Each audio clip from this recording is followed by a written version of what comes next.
I missed this last week because I was at a music festival, so let's take the brand new Hives album for a run. It's called The Death of Randy Fitzsimmons. I believe it got to number 2 in the album charts, which is amazing. This is 31 minutes long. This is going to be a fast run. Let's get going. And the watch is on, the music's on, we're off, come on, let's go, go, go, go, go, go, go, go, go. A match is lit in my right ear, and then a meteor hits my left ear, and the two forces combine to speed up the Earth's rotation on bogus operandi. Let's go, let's go.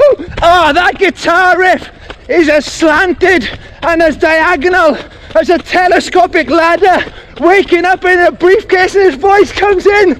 We're off to a fast start. It feels like Edgar Allan Poe's The Fall of the House of Usher, hijacking Zoopla and encouraging climbing ivy to grow all over the internet. Ah! That key change, oh, I nearly pulled a muscle. That key change has really got his legs going. Trapdoor solution. It's 63 seconds of verse, chorus, verse, chorus. It gives you that sense of euphoria you get when you solve Wordle on the first clue. It reads your mind and gives you everything you want. You got drums that sound like trapdoors slamming and guitars fuzzier than a bear's neck. Countdown to shut down name checks Maslow in the first verse. It's a hierarchy of needs being rounded up and gathered by a bass line which prowls the perimeter of the song like a giant sheepdog on roller skates. I'm going the wrong way. I feel like I nearly fell off the edge of the planet that way. This song is the end of capitalism. It's a million men in suits crawling inside their briefcases to come face to face with their younger selves. I swear, nobody does that kind of swing between guitar chord changes like the Hives.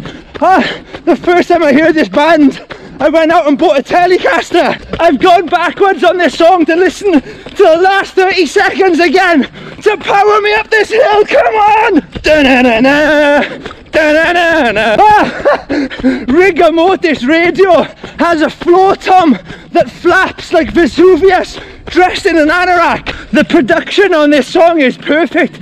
The guitars and bass, they seem to light up, they swell and dim like red lights in a basement. This feels like some kind of crypt waking up. There's a key change there which seemed to tighten the hat on my head. It makes me feel unsteady and slightly uneasy. Oh, that was amazing. It returned to the original key and it's made me feel revitalized. This song is giving me thicker skin and bones. I'm not even noticing this hill anymore. Stick Up is a different beast altogether. Saxophones bump into each other as they jump out from behind the trees where they're hiding.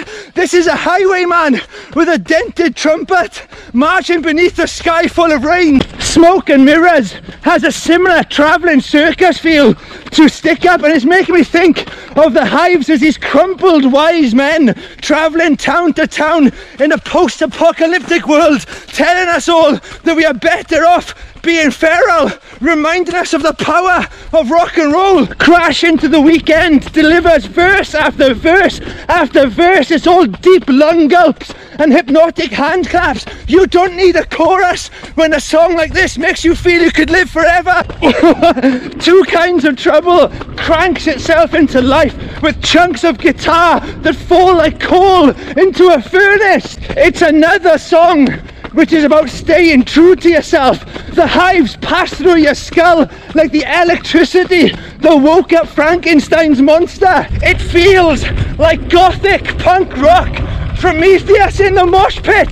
The way the story goes brings more punchy bass lines and guitars. Again, they're giving this illusion of being lights that are going on and off. I'm listening to this album and I feel like I'm standing in front of a mansion watching different rooms light up.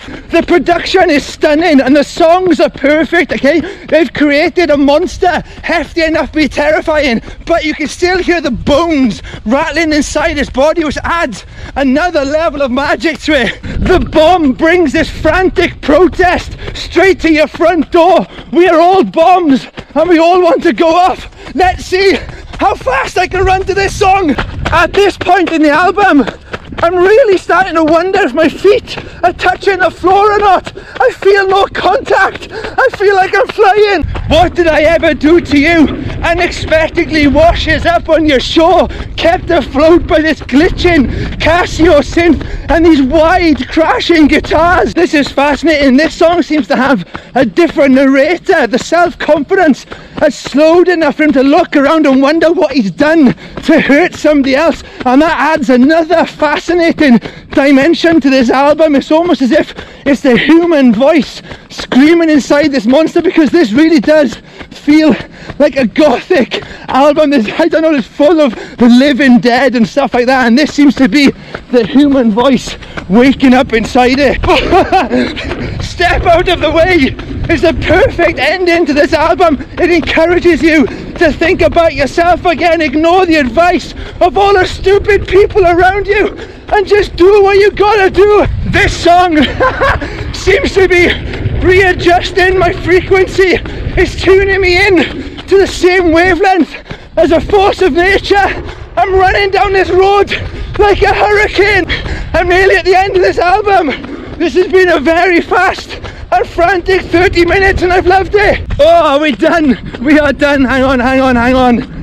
That was a very enjoyable 30 minutes of running and music and a very spooky album. I'm kind of terrified of the Hives now. I never found them a terrifying band, but there's something really gothic about that, and yeah, the production on it was just perfect. The songs are perfect. It was fantastic. Congratulations on number 2 for that album. It thoroughly deserved. I mean, it deserves a top spot if you ask me. That was something else. Well, thank you. I enjoyed that. I'm a running punk. You should be running punk too. Love you. Bye.